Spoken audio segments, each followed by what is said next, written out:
Hello, I'm Sumit, and you're watching or listening to the Net Hero podcast. This is a podcast for you if you care about what we're doing to the planet. You don't have to be an eco-warrior. We believe business is the solution to making things better. But we're for people who want to make that difference by either cutting their emissions or coming up with ideas that can help us do things a bit better. We've featured politicians, academics, lots and lots of business people, entrepreneurs, inventors, and of course people who are just interested in doing the right thing. So sit back, listen and enjoy, and make sure you subscribe to the podcast. Please share it with your friends and colleagues, and you can always check out our two websites that cover all of this, Energy Live News and futurenetzero.com. This podcast is purely editorial, so sit back and enjoy this week's episode. Cars. You may have followed me on LinkedIn, sadly, people do, and I've got myself a new EV. Now, I've always been very not overtly a dream believer in EVs. I think they're great for a lot of things, but I also see a lot of problems with them. And the last one I had a lot of issues with the range, etc. I'll be talking about what I've got now and how it works in other episodes. But we know that the shift in the dial of transport, pretty much this government has pinned on EVs. Now, if you've been following the news, you'll have noticed that last year, although EV numbers went up, they're nowhere near what's called the ZEV mandate, the Zero Electric Vehicle Mandate, which is kind of how many EVs should be being sold if the government wants to hit its targets. And of course, remember, within 5 years now, they want us to stop buying any new petrol cars. One of the things that's happened over the last probably 60, 70 years is that motorsport has influenced what we do. Started with Formula One, obviously, and the invention of what teams did in terms of fuel and all the things that go on tyres, that's all crept into cars. Have you heard of Formula E? Well, that's been running for a few years now, and that's all about electric racing. But what is that for? Is that gain just for selling cars, or is it going to help us shift that dial? Well, today I'm joined by someone who looks like she's about to get into a Formula E car and a race like crazy, which is brilliant. Jen Babington from Envision Racing. Jen, how are you? I'm really good. Thank you for having me. Do you have a helmet next to you? You look like you're about to get in and speak. I actually do have a helmet. Oh, go on, then. We're going to see it. It's an old Sam Bird one. I feel bad about this. This is what I want to see, because I want to explain to the view. Oh, look at that. There you go. Oh. If you're on the podcast, go to the video version. That looks amazing. Non-branded. It's not this season and not my current driver, although Sam is an absolute delight. So we do love Sam. Can you explain, Jen, what is Formula E? People may have heard of it. They may have even seen, there was a race, I think, in central London a couple of years ago. I don't know if it still is there. What is it? It is a world championship single-seater car racing series. So we race single-seater cars like go-karts, like Formula One cars, close to the ground. One driver in a cockpit with his little, radio mic through to the engineers back in the engineering office. We race all around the world. For me, it is guilt-free motorsport. We are electric racing. We are a net zero sport, and we race without using dinosaur juice. You talk about the EV as a racing car, and people who've not driven an EV probably won't know. Flipping heck, they go. The torque is insane. So if you've ever been to a bumper car and done that, the way that the power goes, they go like that, right? There are loads of videos on the internet about that. But was Formula E, because is it about 8-9 years? How long has it been going now? We're in season 11. 11 years, right. Yeah, this is our 11th year. It started off as a bit of a curiosity, I think it's fair to say. And people were, is this really about kind of a bit of greenwashing? Big companies that are using petrochemicals suddenly, sponsor this EV racing and say, look, we're being a bit green. I know that you haven't been in it as long as that, but how has it changed for people who might think this is just literally that? It's Formula One trying to wash itself by saying, hey, we've created this thing. Or is it a completely separate group? Explain to us how it sort of came about. So actually, I think it comes from a passion for racing. So the sport itself is not associated in any way, shape, or form with Formula One. The Right. association is always there because we called ourselves Formula, Yes. and that's because the shape of the cars, essentially. So it was set up from a group of individuals who saw that you could have the roadmap through was that ICE vehicles would transition out. Like you said in the intro, you can no longer, although factories are shifting across, they're manufacturing EVs. So it was 11 years ago, saw the sport needed, there was a gap in the market. People still watch horse racing, True. right? Yeah. It's massive business, but you wouldn't go and buy a horse to get yourself up to Birmingham for the weekend or wherever you needed to go. And that's Yeah. kind of the way that we see the sport itself going. People want to see their cars, the top end of innovation on track. And that's always been the way. Bunch of the manufacturers were smart enough to see that this is where they could get some R&D spend put in there, some marketing budget put forward to not only developing the best machines that they could possible, but also then using that as a sales piece to sell it on. So this is wheel to wheel racing, but with electric cars. So the technology that we're racing at the moment Yeah. is transitioning across to tractor road. And I could bore you with that if you like, because it's You can. genuinely fascinating. Just so people know, I mean, I have seen Formula One. I think most people have seen it. Is it the same? Do they start on a grid? They all line up. They do a lap beforehand to see who's going to be pole position. Exactly that tire burn. So we race around the Monaco racetrack, same track Right. as the F1 team. We race in we're doing 16 races, 13 race locations this year. We started off with the season opener in Sao Paulo. We raced in Mexico City. We're racing in Jeddah in Saudi this weekend. Then we're on an amazing tour: Miami, Monaco, Shanghai, Tokyo, Berlin, Jakarta, London, finishing up in the XL in the end of July. And I've been doing it 6 years now, and it is genuinely a pleasure every day. And it is the same sort of thing. It's 50, 60 laps. How many laps do they do? It depends. It's a timed race. So the whole Right. thing is actually geared up to be accessible. So we race in city centres. So there's no travel for fans, schlep out to Spa, which is in the middle of nowhere. You sleep in a field. You're there for 3 days. You sit on the cold ground on the turn, whatever. This is everything happens in one day. So free for F1, quali, F2, F1, FP2, quali, and then the race all happens in one day. The race is about 45 minutes long, give Oh, or right. take. Brilliant. Yeah. So it's really consumable. And everyone, you can bring the kids to it. It's a whole day event, but it's really family friendly. And because I mean, there's a lot of noise, tire guns. But this is the thing people say you don't hear the noise because it's like, people say it's like mosquitoes. But I heard them. They do go. You get the noise of the wheels and everything, Do, don't do you? you know what though? Noise in a road car. Yeah. It's just money being frittered away on not making it go fast. So for me, it's so inefficient. We could build in noise, but what's the point? That is just an inefficiency in that vehicle. So the quieter, the better. They're not quiet, they're noisy. There's tire squeaks, there's crashes, there's, all of the excitement that you get with motorsport. But, yeah, noise, great. That's waste of money, isn't it? I like that. Noise is a waste of money. People will say, and I'm going to go into what you were doing with Envision Racing before, but let's just go to this little bit about Formula E. You said earlier we're a net zero sport. Well, you've got to get the things there, right? So you've We got to travel do. around the world. There's a carbon footprint getting on planes and all of that. How do you answer the critics of that?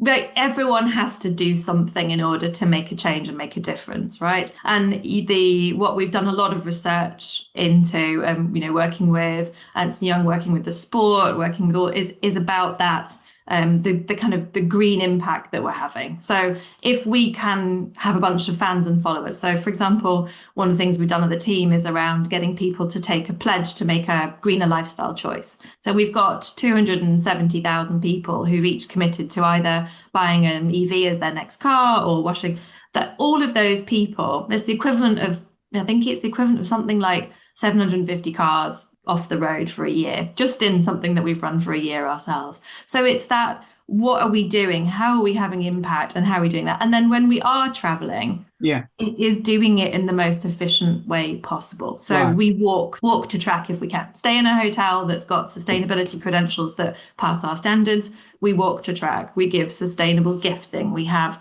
no red meat at any of our events. And then it's other things like the sport itself. The calendar moves around in the world in such a way that we can do a percentage of it by sea freight. To minimize. The cars themselves are they're spec cars. So all 11 cars on the grid, they're the same shape. There's no aerodynamics, no chassis, none of those things, because that isn't going to improve the range. We're at peak. That's not the point. The tires on the car, we get 2 sets of tires per car per race weekend. So we're not like another series that you might have heard of where they have slicks and some 15 tires per car per race. We don't have that. We have 2 for the whole session. And that is because the sport has been set up to be the most sustainable. We all eat in the same catering. So everybody on the paddock, all the drivers, all the teams, everybody eats together in long tables in a communal team and crew catering. And the reason for that is so that we don't allow. This is hippie racing. This is hippie racing. I love it. Well, I think it's sustainable racing. We're really conscious of the fact that what we do does it has a carbon impact. But on site when we go there, we speak to there's Girls on Track series that we run where FE brings in 600-700 kids from the local area who we spend the weekend entertaining, talking to, educating, inspiring. For them to get involved in STEM projects. We're engaging with all the local communities when we go places. It's about, sure, we could all just stop. Yeah. No, listen. But I don't think that's the way forward. No. Don't get me wrong. I'm all for, there's nothing we have an impact. We're having an impact right now talking because there's a server somewhere chugging up heat and letting us talk. So our motto is better business, better planet. So we believe that you've got to have some element of, we can't live in caves, and we'll go back to that. But I suppose the thing I'm trying to get at is, it sounds brilliant. It sounds like you're doing something very different to what, and probably I didn't even know, because even though I've seen it once, it was in the very early days. What I'm interested to try and get to is what Envision Racing is about in particular, because you were part of, I think it was Virgin Racing originally. The others are generally racing teams, and they are for manufacturers. Tell people what you're about, because from what you said, you don't sell anything. We don't sell anything. We have absolutely nothing at all. There's no Envision car to buy. No, there's no Envision car that you can buy. So the entirety of the team was established, and we didn't sell anything when it was Virgin either. But now we're owned by Envision Energy or by the Envision Group. And literally the whole purpose of our team is around promoting climate change. It's promoting the transition to ZEVs powered by renewable energy. And that is what we live and breathe for. So the whole of our team is set up around ensuring that we run world-class climate change conferences that we can access, doing really engaging fan events. So we've done a Cartoon Network collaboration where we've had children play a Roblox racing game. We've had, I think that last time it was 3.7 million individual kids who've each completed a climate challenge, racing our car around. And then, it's just that, that impact piece. We've done an amazing thing. We've been at COP every year since COP26. Wow. We built a car made out of plastic waste collected by children in the Glasgow area. We played it with an artist called Lazarian. And then we took that and it was on the world stage at COP26 with Biden, it was Bojo at the time, Ursula von der Leyen, Prince William, all of those people, all standing around it's fun, it's colourful, it's engaging, it's interesting, and giving people the opportunity to have something to talk about. We built another car made out of electronic consumer waste that moves, that we drove down the track in London 2 years ago. Again, it's about how can we engage the public? How do we get people to see that this is, this is, everyone's got the, I always call it the drawer of doom. Like everyone's got a million, what do you do with that? How do you sort through that? Because a lot of the world's minerals, a lot of our resources, natural resources, are sitting in your grandma's drawer on a charger that charged a camera that she threw away 20 years ago. How do we get that back? How do we recycle it? You're not wrong, because I've got old charging cables here. I've got hundreds of them. And you've no idea what they're for anymore, but you could recycle them efficiently and they could go back in and they could stop us having to dig up another mine somewhere else. So You're absolutely right. About finding those moments. So, I mean, look, you don't have to get the financials, but I assume Envision Energy is just paying for all of this, because if there's no kind of kickback in the end that you're selling a car or whatever, they're doing this for PR reasons. They're doing this because they want to do it, because they own turbines and things like that, don't they, as a group? Turbines, net zero partners, energy efficiency. They build batteries, car batteries. Right. So there is a link through there to the motorsport world. Yes, but I think it's there's a. So you're sort of an educational racing team. Correct. Yeah, and using our profit. We also then have a number of partners that work with us, and again, they're very much aligned with our sponsor vision. Kind of what we're trying to achieve. So they come along. We're hosting our first advisory board in Monaco this year, where we're being joined by leading climate scientists, by policymakers, thinkers, and our partners, and that is to challenge us to do better and to come up with better things that we can do, because we are. It's like I said, I'm never bored. It's an amazing company, amazing job. What can we do to further promote climate change? Walk us through this so people who are listening and watching this, get a vision for this. The one I went to was in Battersea years ago. Yeah. And they had a kind of stand they'd built, but they still had some generators, I'll be honest. And then they had solar panels, whatever. So if I went to, say, the one in Excel, if we went to it this year, what would we have that you can show me that says, here's how we're cutting our emissions right down? What would the experience be for the visitor, and what would it be for the teams in terms of how they get there, what is set up? Do they have wind turbines? I have no idea what you do with these things. So the Excel's grid connected. Right. So that's a different one. Yeah, so it's different. If you were going to one that was an outside track, generally we try and use renewable grids with a renewable mix if we can. If not, we bring on board generators, but they're kind of biodiesel generators on site that charge the cars. And all of that side is managed by the promoter. If you're coming to London, number one, you get the tube there. There's no other way. So you're not driving everybody through. The whole purpose of this is you're in the middle. You're taking the sport to the people. So we're driving around the roads, local roads that get closed off for that thing. And on site, there's no single-use plastic for sale. So you bring your own water bottle. There's reusable bits that are there. There's lots of food waste recycling. Excel's an amazing centre for that anyway. They do a lot. But from all of those, and for us as a team, we take the same garage. We buy a garage once every 4 years. We take our same garage and we set it up ourselves in a tent that's in fact, the Excel race is a funny one for teams because it's you're inside. It's like being in a casino for 5 days. I was gonna say, come out feeling really weird. But and then fewest people there as possible, all sustainable packaging, anything that we're doing, it's all sustainable. And then predominantly veg-based veg-based food. And in terms of somewhere like a Jeddah or whatever, lots of solar, would the organizer have solar panels? Does it vary? You know what I'm trying to get to, depending on where you are, how you sort of power these circuits? Less. We don't currently travel with solar panels. It's inefficient. Just the freight. There's a footprint to take them, of course. Yeah, you've got to think about the freight, and mostly on site. We are able to be there, but it's things like not having one set of vinyls that you use once. It's reusable. All the reusable marketing material that goes across.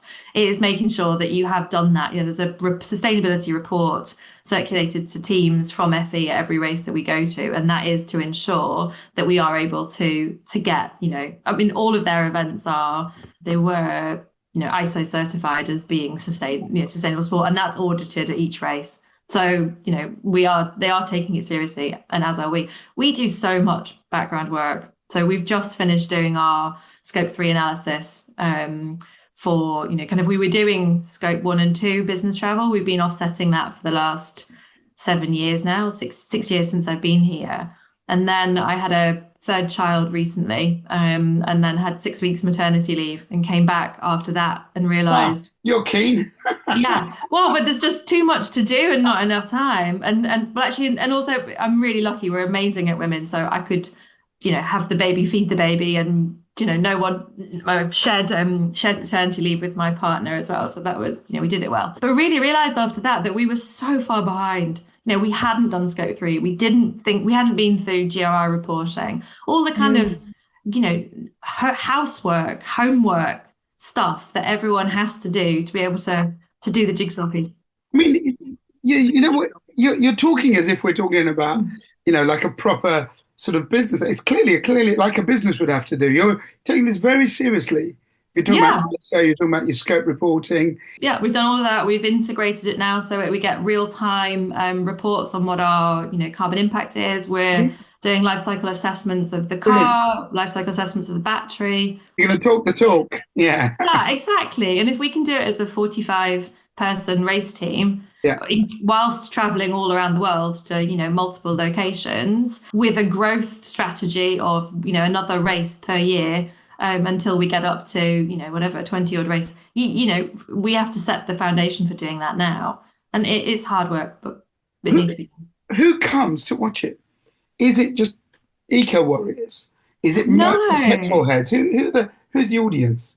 It's a great mix, as you say. It's a great mix of children, of women. The actual mix of followers is around 46% women follow for me. It's a female heavy sport. Yeah. So it's women, it's men, it's 50-year-old white men who love motorsport. Of course. I love them. They're great because they're really invested. And don't forget, we're racing with amazing drivers. This is world champions, kind of WEC champions, Formula One champion. We've got an incredible set of racers that are racing in this series. So it is exciting, dynamic racing. It's overtakes, it's crashes, it's I think I might puke. It's it's scary moments of exciting racing through to because who's like I say, I'm not really in touch, but I think there were a few Formula One drivers who were doing it a little while ago.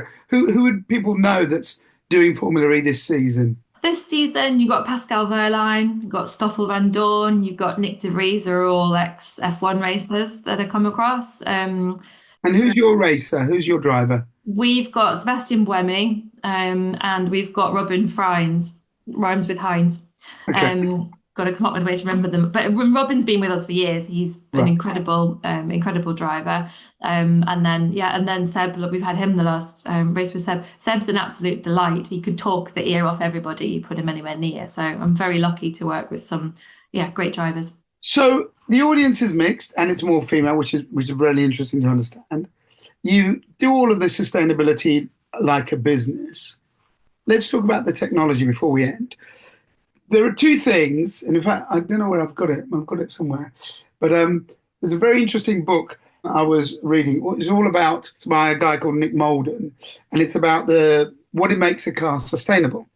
And he came down to actually, it doesn't matter big or small, obviously there's the embedded carbon, all of that. We can go into that in a nutshell. But in essence, he's saying it's the mass of the car, the size of the car matters.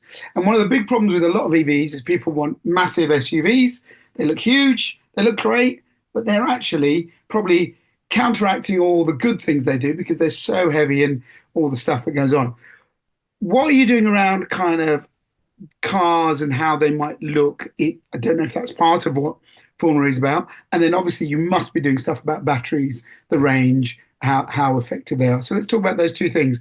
Are you doing work that would help maybe design lighter cars, looking at materials? And are you doing work that would help us get batteries that are more sustainable and last longer? So as a sport, we want to be the fastest. So we're currently the fastest electric car on the planet, right? How fast? How fast? It's something now like, I'm going to have to check the stats because I'm terrible, but it's something like 0 to 60 in 1 point. No way.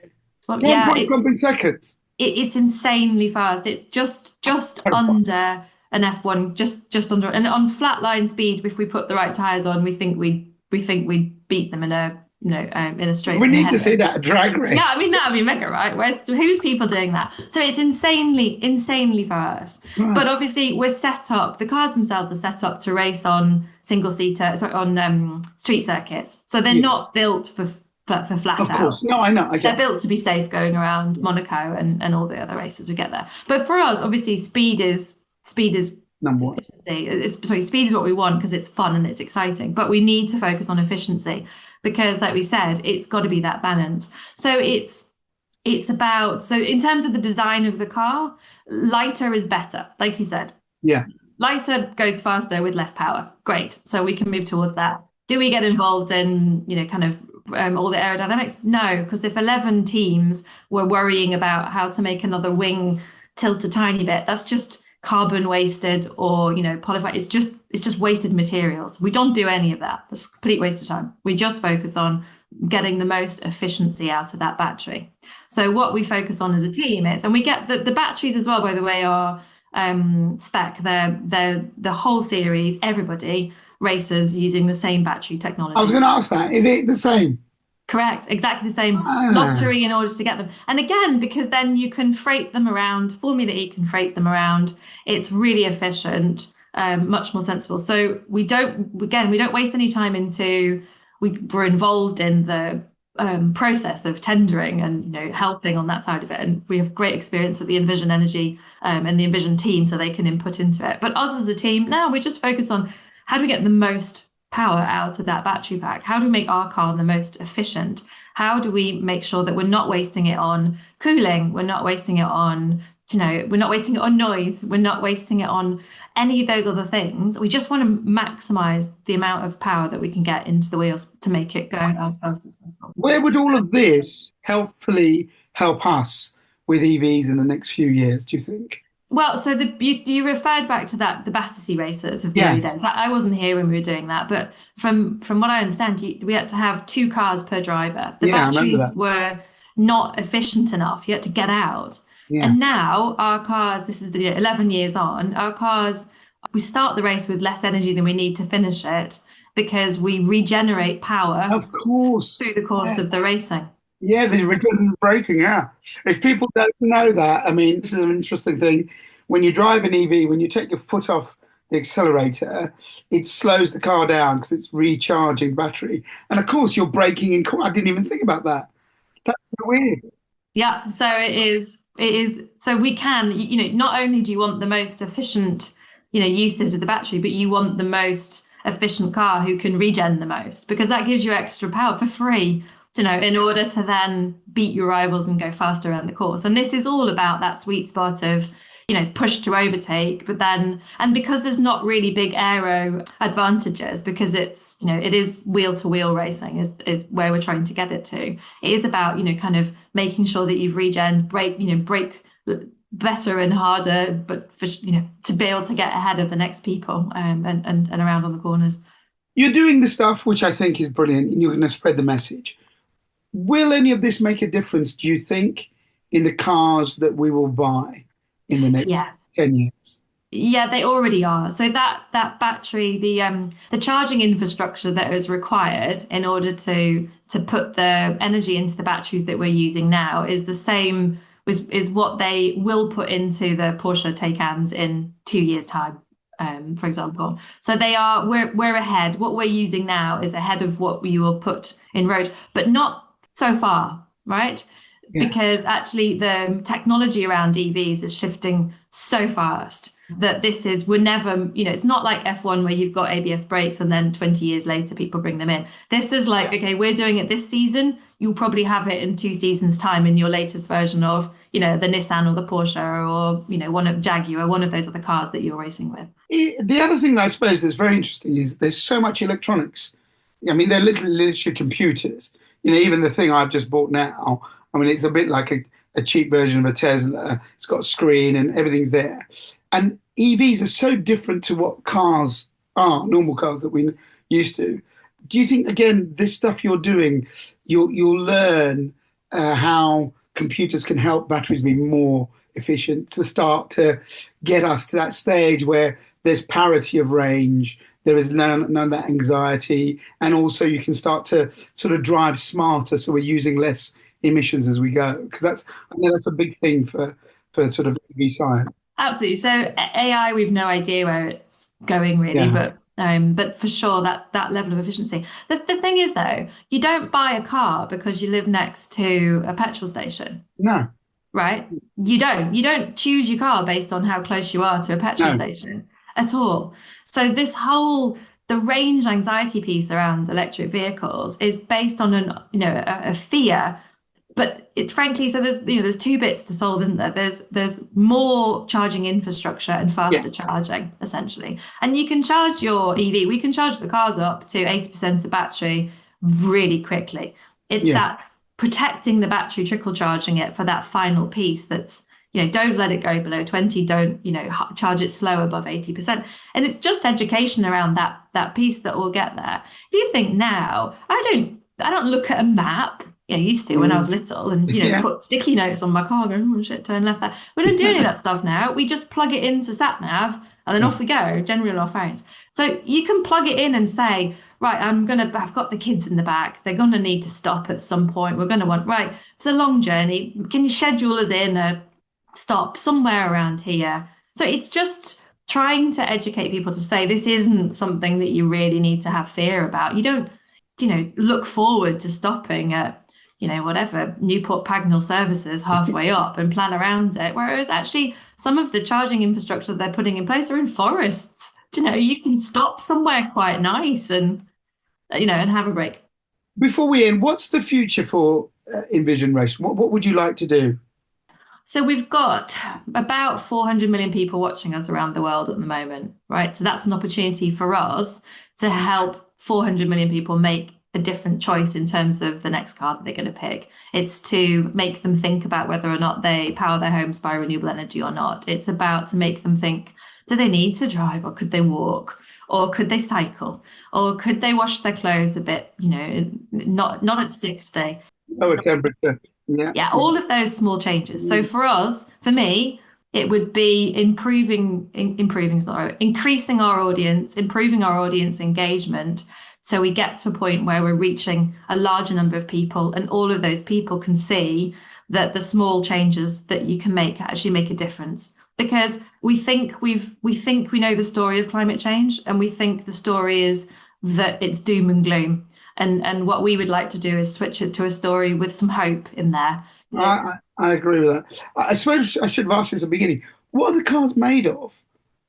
They are, a bit of a mix of carbon fibre and a bit of a wrap and, whatever else we can get there. That's one of the things that we're pushing the sport itself to think through, how do we do it? But they're recycled. So we recycled the Gen 2 car to make the Gen 3 car. And then the Gen 3 car will be recycled into the Gen 4 car when it comes out. So I think it's something around 70% of the car is recycled for the next generation.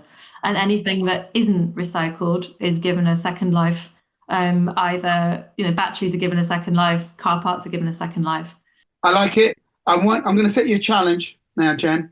I want, within 5 years, I want a cardboard car with your battery racing.